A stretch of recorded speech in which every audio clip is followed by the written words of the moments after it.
Decode Genetics, 23andMe, Navigenetics, plusieurs sociétés américaines proposent pour moins de 1 000 $ un test ADN fournissant aux particuliers des indications sur les maladies dont ils sont potentiellement porteurs. Une possibilité théoriquement interdite en France.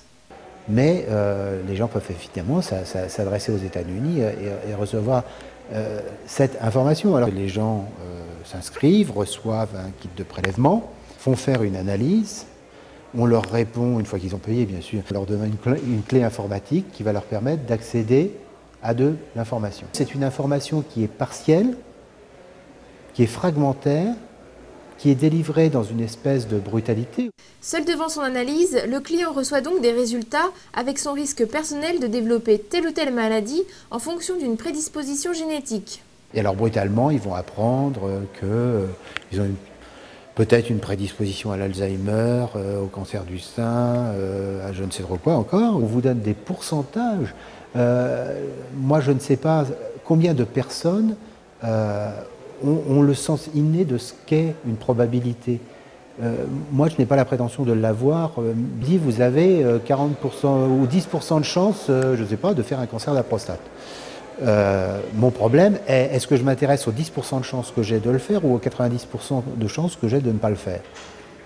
Je n'ai pas réellement la réponse. L'annonce d'une maladie ou d'une prédisposition à une maladie, c'est quelque chose de terrible pour l'individu. Je crois qu'il est essentiel de replacer ça dans un cadre d'accompagnement médical, d'accompagnement éventuellement psychologique. Certains s'inquiètent déjà de la confidentialité de ces données génétiques intimes et des discriminations qui pourraient en résulter au travail vis-à-vis des assurances. Toutes ces informations génétiques sont mises dans des bases de données. Alors on nous explique qu'il y a une sécurité informatique absolue. Je crois que là c'est un peu une illusion. L'expérience montre que toute information qui existe est utilisée un jour ou l'autre et pas toujours dans le sens le plus humain qui puisse exister. Alors, mais savoir que l'on a un risque élevé d'être atteint d'une maladie ne peut-il être utile?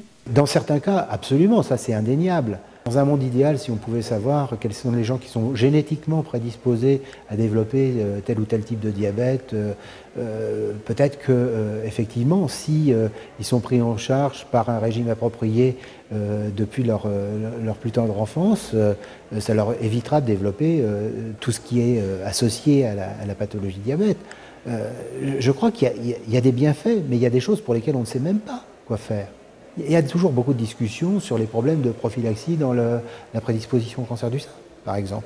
Est-ce qu'il faut se faire mutiler ou pas?